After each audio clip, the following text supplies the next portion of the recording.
We have a patented video player that allows us to track views, the shares, and the applies. And that share piece is really important. So every one of our video jobs has a social share icon on it that the candidates can click. And that's where the clients are getting into those new niche pockets of talent. That's where they're seeing the highest conversion. Over 60% of our customer applies come through social sharing. So that's just the candidates pushing the messaging for them, which is awesome because it's free. The topics and opinions expressed in the following show are solely those of the hosts and their guests and not those of W4CY Radio, its employees, or affiliates. We make no recommendations or endorsements for radio show programs, services, or products mentioned on air or on our web. No liability, explicit or implied, shall be extended to W4CY Radio or its employees or affiliates. Any questions or comments should be directed to those show hosts. Thank you for choosing W4CY Radio. Welcome back, everyone, to the Geeks, Geezers, and Googlization Show, the home of Googlization Nation, where we talk with HR and business thought leaders about the crazy shift going on in the world of business, technology, and HR. Here's your host, Ira Wolf.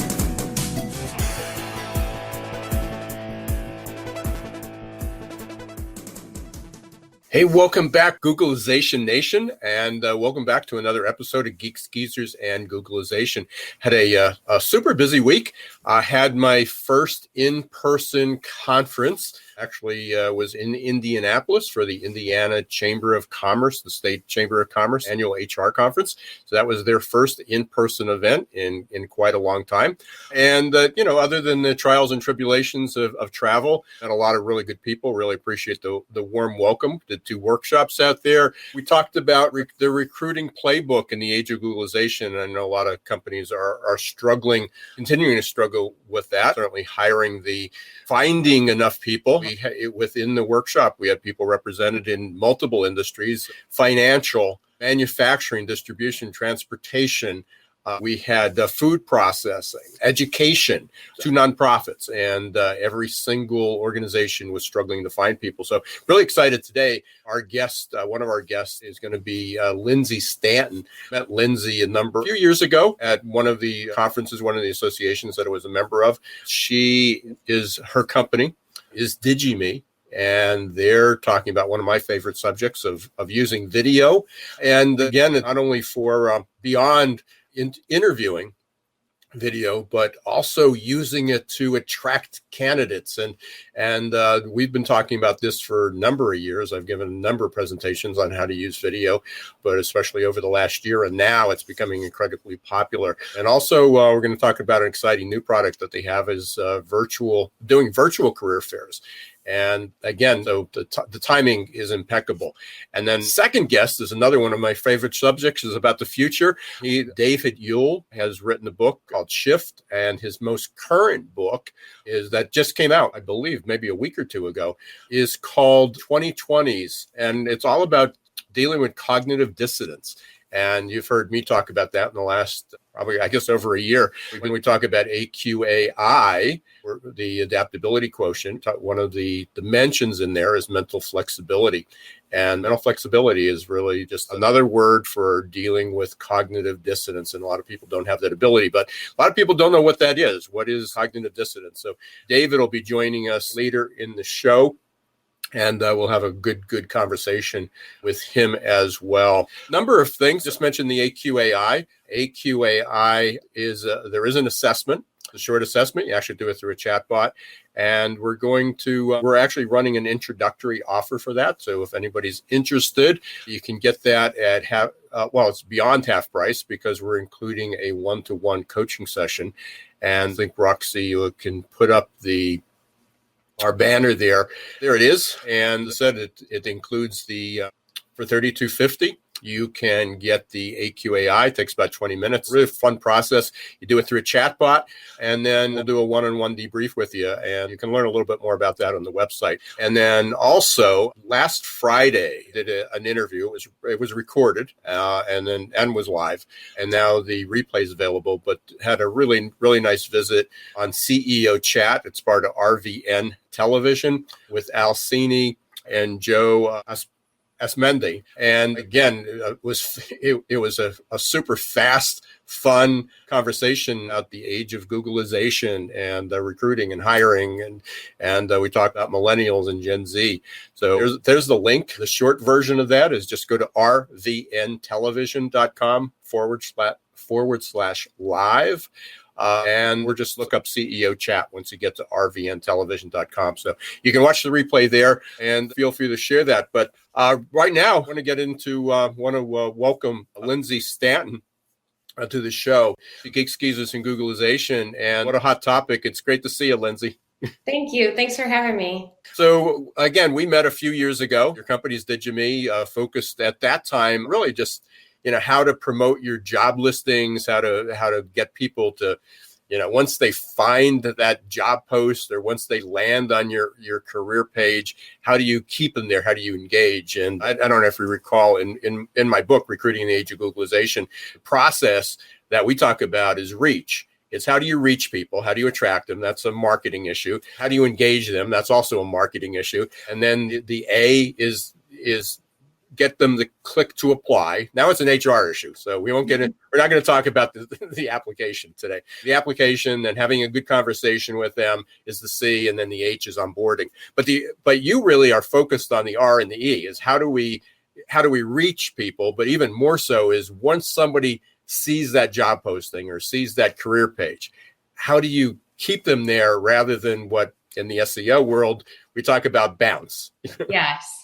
Yeah. And the same thing in the job world, really. And I mean, so much of our jobs and talent acquisition is really sales and marketing, to your point. It's drawing them in, finding them where they're already living, sitting, the sites they're already navigating, and then having an interesting enough story that compels them to watch your content and then click through to the call to action, which ultimately, hopefully, is apply and hire. But we're seeing organizations really try to navigate and use digital video job descriptions as well as actually creating engagement post application to keep them, because the ghosting issue has just increased. And actually, I remember when we were at an event a couple of years ago, this was a conversation at a panel that you and I both attended on the issue of ghosting. And it's just gotten even worse because everybody's scared to make a move. So keeping the candidates engaged and informed along the way, even after they hit that apply button, has become increasingly important. And we're seeing having a video, educating the candidates as to what that looks like, the timing, the process has been absolutely huge for our global client base to maintain the candidates and keep them throughout the process. So there's two different aspects. We want to talk a little bit about what you do differently, because I know a lot of companies they do have videos of CEO speaking, or they have the corporate video and you see the nice panning, the aerial panning shots, of the building and the history, but that's not really what engages a candidate. Right. Am I correct? Right. Yeah. So we get down to the job level. So we do help organizations, with their company culture and employment brand messaging. We love when organizations have invested in video content, because we can always repurpose that and use it for their job messaging and to pull people in, and certainly to help from an SEO perspective.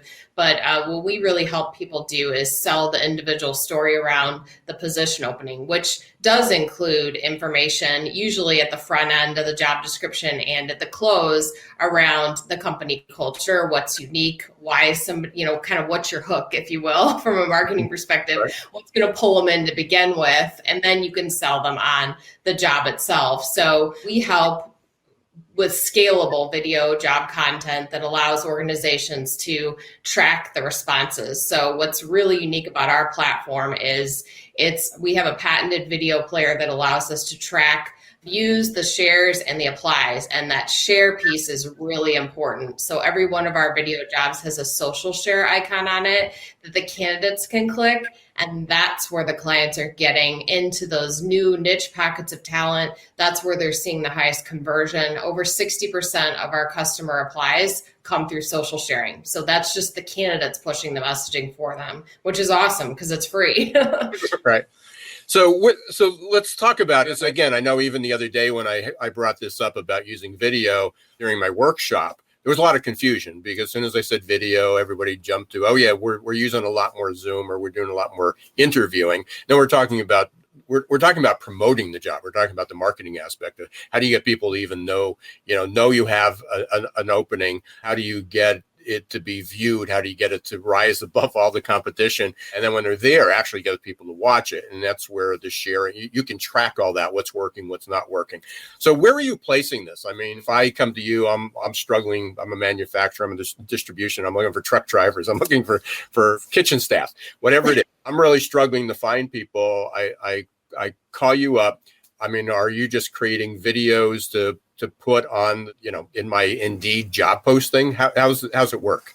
Yeah, great question. So we give the client the power. So, from an SEO perspective, because this is your world, but having that video itself embedded into your careers page, your applicant tracking system, that's where the power is at. So we give them the code to our trackable player. And so they're able to embed it at the job level in their ATS. So any place that their jobs are getting scraped, whether it's Indeed, a career site, social, no matter where they're pushing their jobs out to, the videos get included. We do work for them behind the scenes too. So we always host a video landing page for each customer, which is huge because that's all their video content with us, which tends to SEO really high and push them to the top of the list. We do a lot of keyword tagging with the videos for our customers. Every client has a customer support person that helps them with those keywords, which drives them to the top of the search results, big and small companies. This struggle is consistent, whether you're talking about an enterprise employer or, the restaurant down the street from you. It's a consistent issue to try to get their rankings up. So having the videos embedded into their site allows them to pull the traffic into them versus pushing it out to someone else. What type of improvements are you seeing? I have a whole list of stats, and I'm sure you do too. I pulled some. There's a number of them up on the website, but I know the one that's pretty remarkable, and this was through science. I mean, so this isn't just people making it up. Is that a human being's a 1-minute video is the equivalent of 1.8 million words. And, and they have some backing on this and using brain science and so forth. So that's incredibly powerful because nobody's going to sit down. I mean, nobody wants to even read 500 words, job description. Yeah, you're exactly right. And not only do you have that impact, but people retain about 70% more when they watch a video versus, I always say, to your point, reading a text posting because nobody's reading anything anymore. I feel like, I myself catch myself looking at a paragraph long email on my phone and thinking, oh, it's this huge amount of content. And it's really not. So it kind of, in a way, it forces the candidates to understand the role that you're hiring for, critical information, whether it's, they have to lift a certain amount or they have to have certain qualifications or certifications. All that can be much easily digested by the candidate through a video, them pulling out 70% more of the information.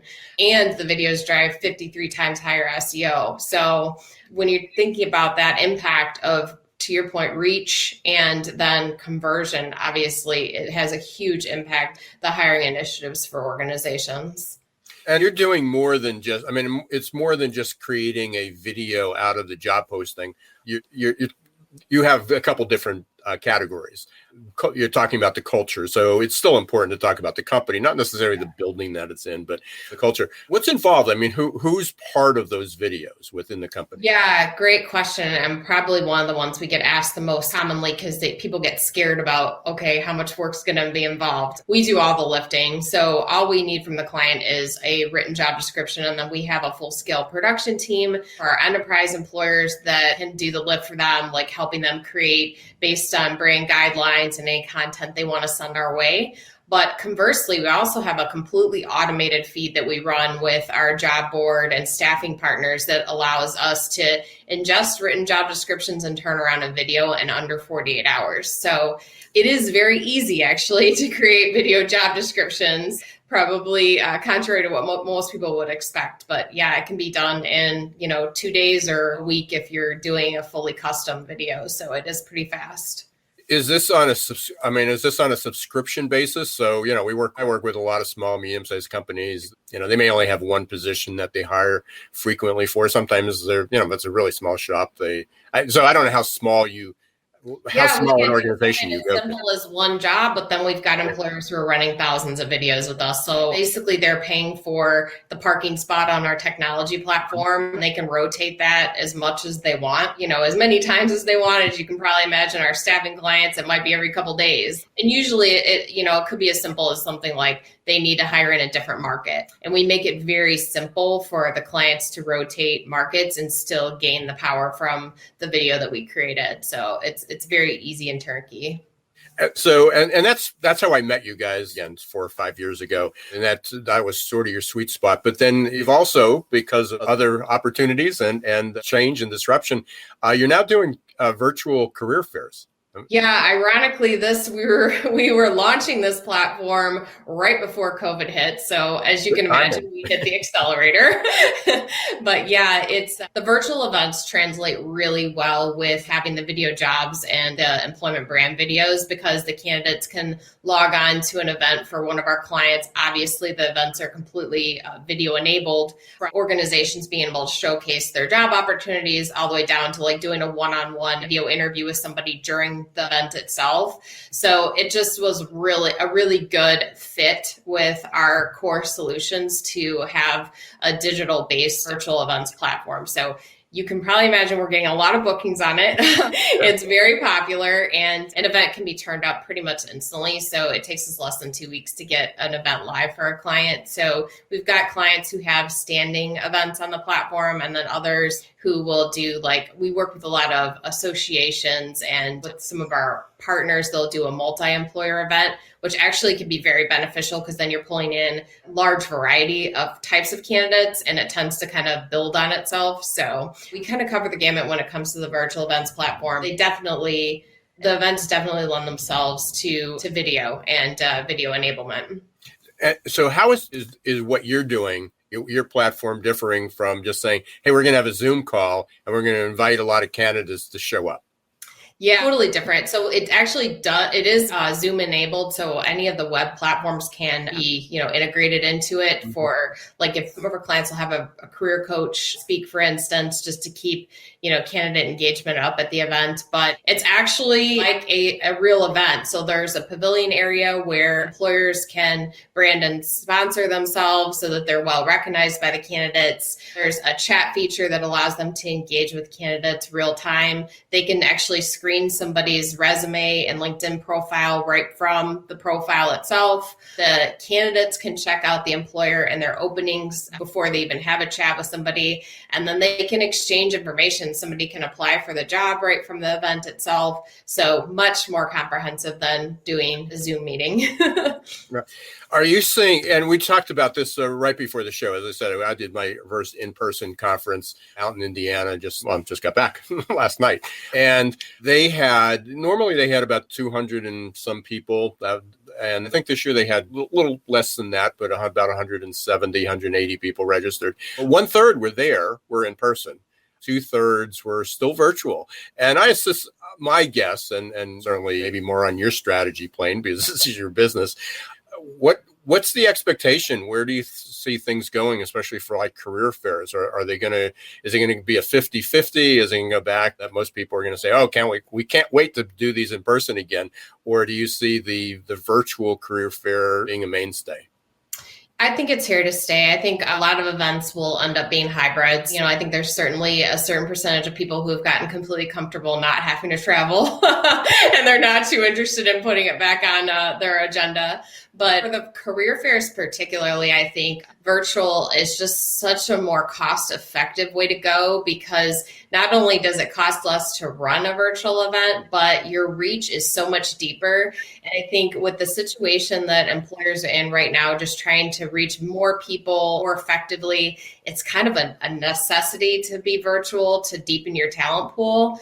Plus the fact that organizations have now realized they can have people virtual, where before they might have been kind of stuck in traditional ways of having people in a physical office, because they've, kind of changed their thinking around having people virtual. It's allowed them to expand their reach, and now they're doing more virtual hiring, more virtual events. So I think the virtual career fairs are here to stay for the long haul. Yeah, I can see that. And again, you mentioned associations, you mentioned staffing firms, you're able to do that. Even internally, if the company's big enough, obviously they have multiple positions you're able to do. But, I was just thinking is that there's a lot of small businesses but they may not be in the same geographic area. So collectively, they could put on a larger event. You can have 6, 7, 10, 15 of your closest friends who don't compete with you for the same talent in the same region to be able to do that, because that's always challenging. Or looking at a chamber of commerce. I mean, diverse group to be able to do that. And those were expensive to put on. I mean, I've been involved in chamber of commerces for almost 40 years. And, career fairs were a big part of what they promoted. And, but going out and getting the sponsors and it was a big commitment for people to be there all day. And in tight markets, when you don't have people showing up, were they as productive as they could have been? And certainly costs involved, especially with all the promo items that you're going to have some people showing up just to collect the pens, pencils, tablets, and anything that anybody's giving away, right? Yeah. The virtual events are definitely much more efficient because the recruiters can attend a virtual event, have a chat with somebody while they're doing something else. So definitely much more efficient. So you're obviously in the HR tech space. I mean, that's who you are. On a broader sense, what do you see happening? What's really changing? What are you excited about in just HR tech? Yeah, I mean, I'm really excited about continuation. Obviously, everything going digital. It's such a conversation across HR tech, whether you're talking about, jobs or, all the way through the process. Mm-hmm. But I think automation and integrating more and more automation and building programs that are kind of cross-vendor that really allow an organization to truly scale up the company in a very efficient and effective way. So the automation piece is something that I think we're going to continue to see a focus on. And obviously AI kind of helped launch that with a lot of companies, but I see that definitely as a trend for the future, continued automation around all things. Let's drill down a little bit on automation. Obviously, there's a lot of that. So I can automate all my emails that go back to a candidate. What's exciting to you, or what do you see happening on what part of automation do you see? Yeah, I see some larger organizations in the space starting to create a collective system with automation across multiple vendors, so that they're basically creating one system, one workflow from end to end that helps them be more efficient and effective. So that's what I mean when I'm talking about automation. And I think that's really cool. I see some companies, particularly in staffing and RPO, going that direction. And to me, I think that's going to be the future, where somebody wouldn't necessarily perceive a single vendor. It's part of a bigger, all-encompassing picture. Yeah, there's so much to that, so many aspects. It's a moving target.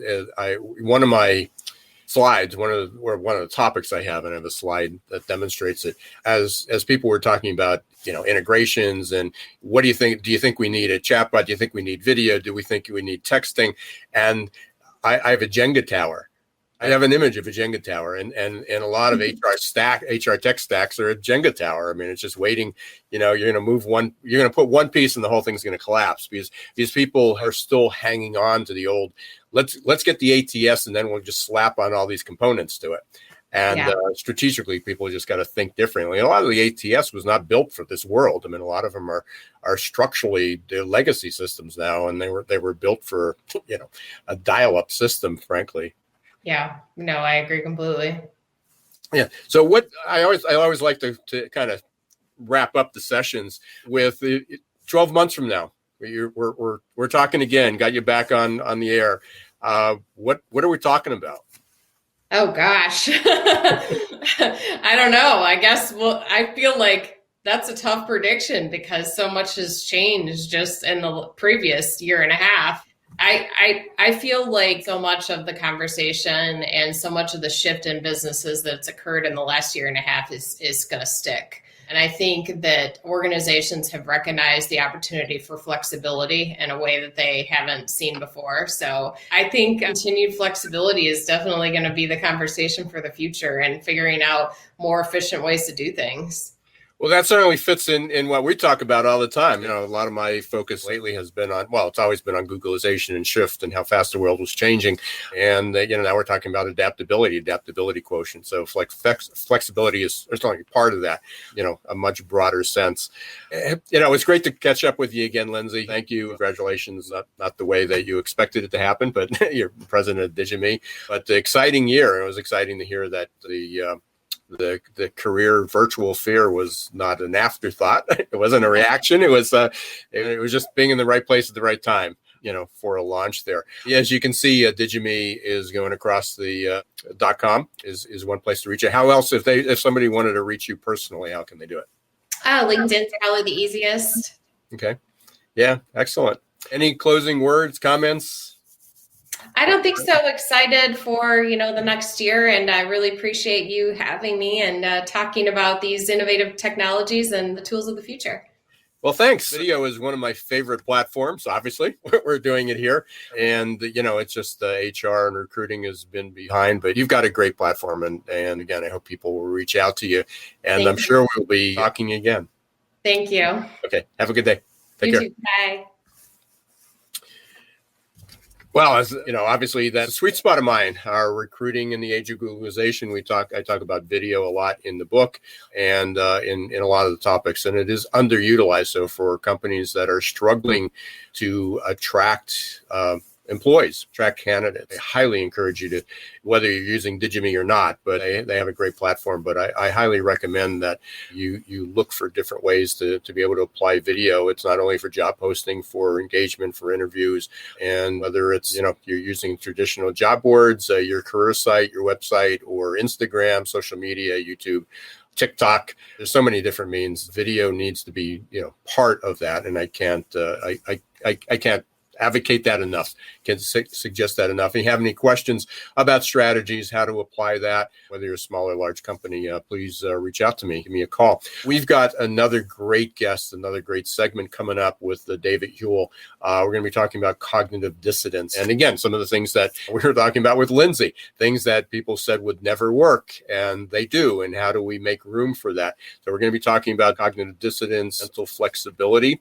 And thank you for listening to Geek Skis and Googlization. Thank you for being part of Googlization Nation. If you're not part of Googlization Nation yet, please go up to Googlizationnation.com. Just ask for your first name and an email address, and you'll get regular updates, such as who's on the podcast, who was on last week, some interviews, some webinars, some other events that we'll be sponsoring, and it continues to grow. We have a few thousand people already in it, and I really appreciate you being there. Right now, we're going to take a quick break. We're going to hear from our two sponsors, Success Performance Solutions and Ingomu, who just released their new app on Android, on the Android platform. iPhone will be coming down the road a bit, but for anyone looking for types of either personal or business coaching, suggest you go to Ingomu, and we'll hear from them in just a minute. So stay tuned. We'll be right back with David Huell. Hiring top talent shouldn't be left up to the roll of the dice. And yet, that's exactly what many organizations do. They roll the dice, cross their fingers, and pray for a better outcome. Hiring the right employees the first time is much too important and way too costly to leave to a game of chance. Your employees and your customers deserve better. For 25 years, Success Performance Solution has been helping small and medium-sized businesses hire smarter. They offer pre-employment and leadership assessments from typing and data entry to C-suite competence. Whether it's production, sales, healthcare, call centers, or management, Success Performance Solutions can help. Visit their website at www.successperformancesolutions.com to schedule a free demo or call 800-803-4303. Imagine growing great employees and advancing emerging leaders for less than $1 a day. The Ingomu app will support your employees in a myriad of ways, from career and personal development to health and wellness. No need to schedule and hold trainings. Just have them access over 90 coaches for live virtual group and one-on-one coaching for whatever topic they need or want to work on. Anytime, anywhere. Learn more at Ingomu.com today.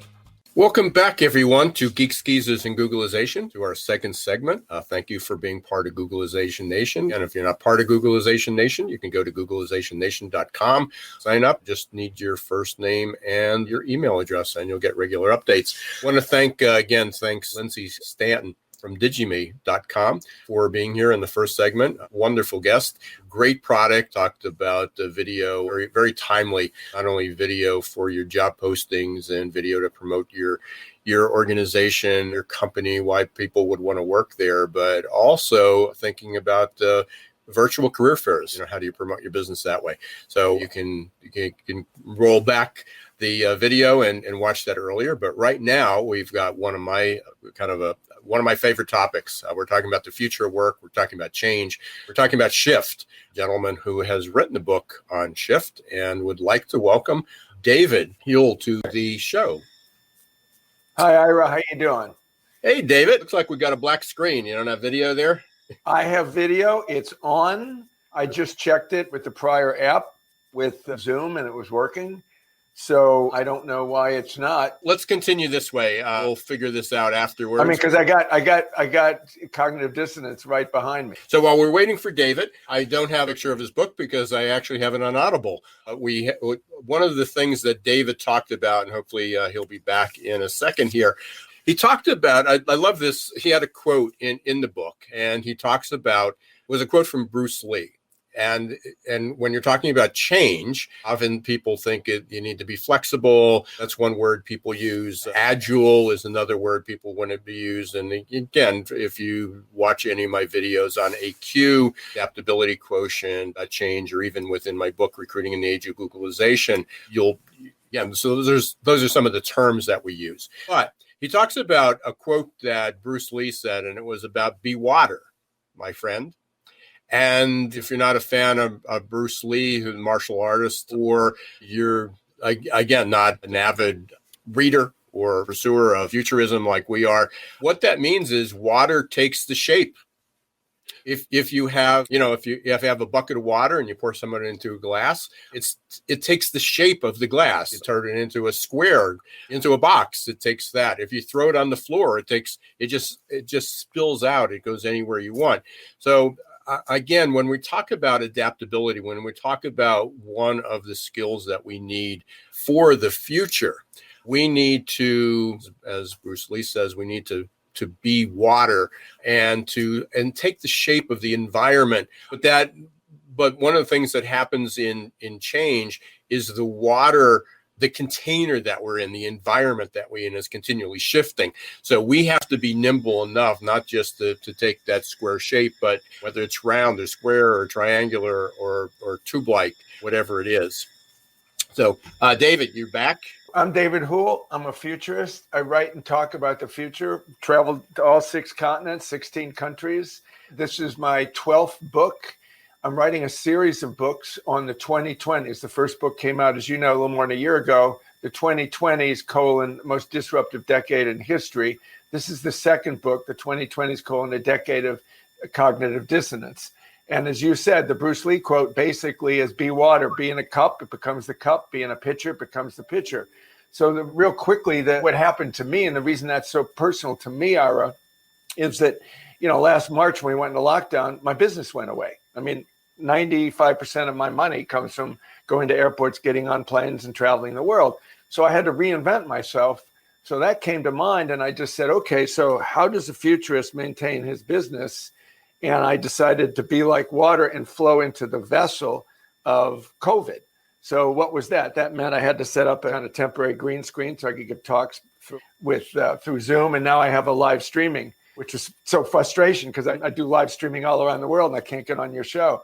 And so basically that's it. But I have the T-shirt on. Behind me, it says the picture of the book. And so cognitive dissonance really, Ira, surprisingly took off very quickly. When you got the ebook, I had it promoting that. Right. And it's the second fastest selling book on Amazon I've sold, I think, because cognitive dissonance, I put a name on what people are feeling.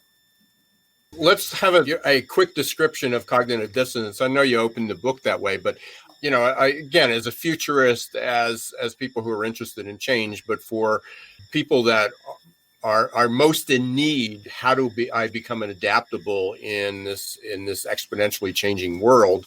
I call it the age of Googlization. They may have no clue what cognitive dissonance. I know it's not one of the most popular search terms in Google. So what is cognitive dissonance, and why is it important?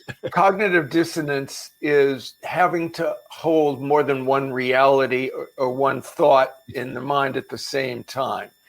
And the reason that COVID is so significant, and I've written about it a lot, I call COVID kind of the bike with training wheels for the decade.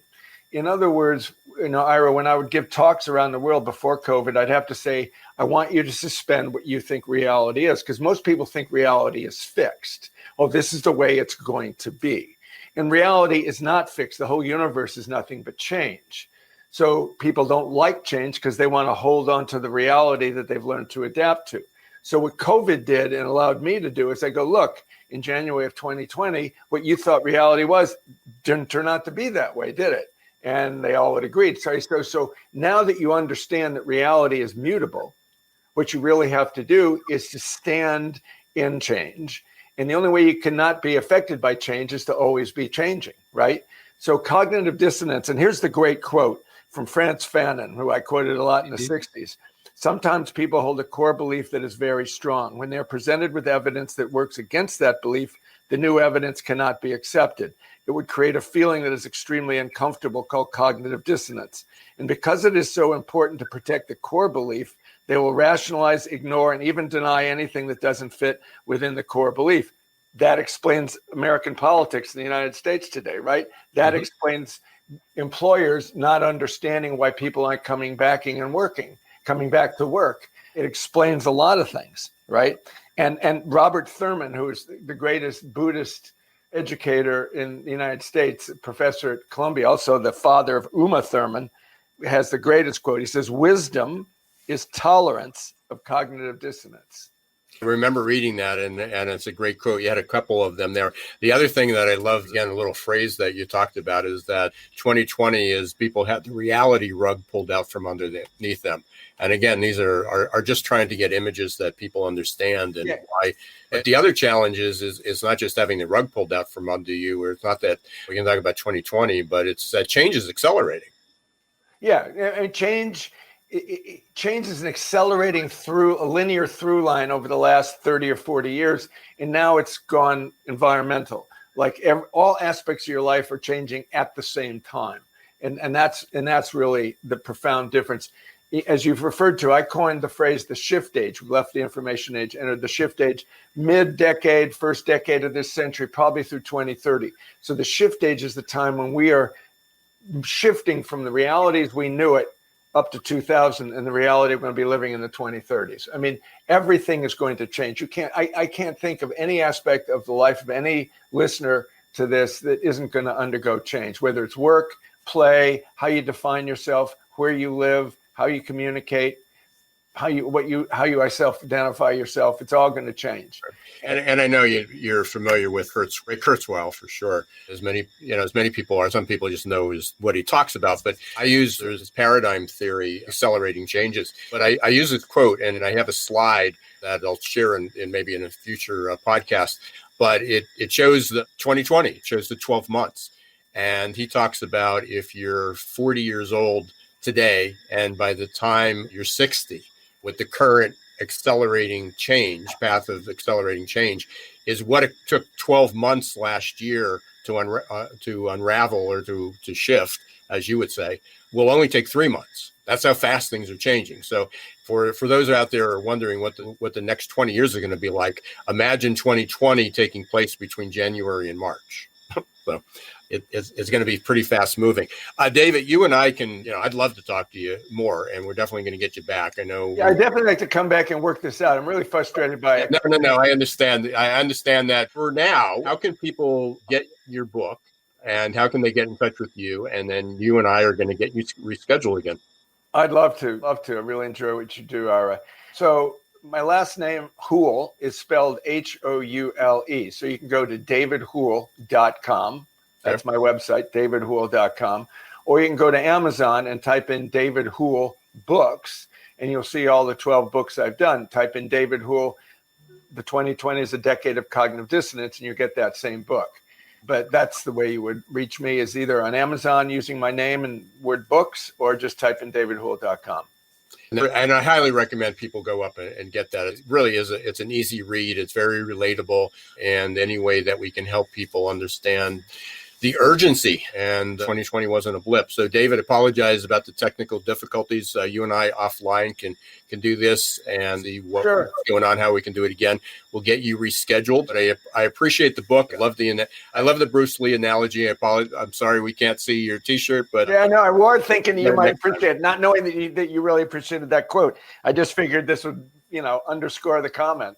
Yeah, I think it's a great example of what adaptability, what we need to be. So I appreciate it. We'll get you back on the air. Stay safe until then. We'll see you maybe on Shelley's Salon again, and we'll be in touch. Okay. Thanks.